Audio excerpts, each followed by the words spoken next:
ஒரு பெண்ணை நாம் தேர்வு செய்யக்கூடிய நேரத்திலே அதிலே முதலாவதாக நாம் கவனிக்க வேண்டியது என்ன?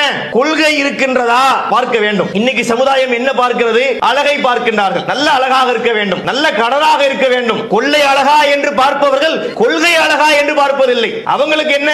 நல்ல பார்ப்பதற்கு லட்சணமா இருக்கணும். இது ஒரு ரகம். இன்றைக்கு நம்ம சமுதாயத்திலே திருமணம் என்ற பெயரிலே வேற சமுதாய மக்களோடு போகின்றார்கள், அல்லது முஸ்லிம் சமுதாயத்தில் இருக்கக்கூடிய ஒரு அந்நிய ஆணோடு பேசுகின்றார்கள், பழகுகின்றார்கள், அங்கும் இங்குமாக சுற்றித் திரிகின்றார்கள். பூங்காவிலே ஒரே கேங்காக திரிகின்றார்கள். பூங்காவுக்கு போக முடியவில்லை, ஒரு பொது இடங்களுக்கு போக முடியவில்லை. என்னைக்காவது பிள்ளைகள் ரொம்ப ஆசைப்படுறாங்க, ஒரு கடற்கரை ஓரமா போய் ஒரு கால நடப்பமே என்று போனா அங்கே இந்த முசீபத்துக்களை எல்லாம் பார்க்க வேண்டி இருக்கின்றது. இப்படியான சேட்டைகள் நடக்கின்றது. நடந்து முடிச்சு கடைசியில பார்த்தா திடீர்னு கல்யாணம் நபி வழின்னு வந்து உட்கார்ந்துறாங்க. ஏதோ அவங்க பண்ணது போல மார்க் அடிப்படைக்கு உட்பட்டது போலவும் இவர்கள் பேசியது, இவங்க அங்கும் இங்குமாக சுற்றித் திரிந்தது, அந்நிய ஆணோடு இவங்க சென்றது எல்லாம் மார்க்கத்தில் இருப்பதை போல ஒரு தோற்றத்தை உண்டாக்கி இங்கே வந்து உட்கார்ந்து கொண்டு நபி வழி திருமணம்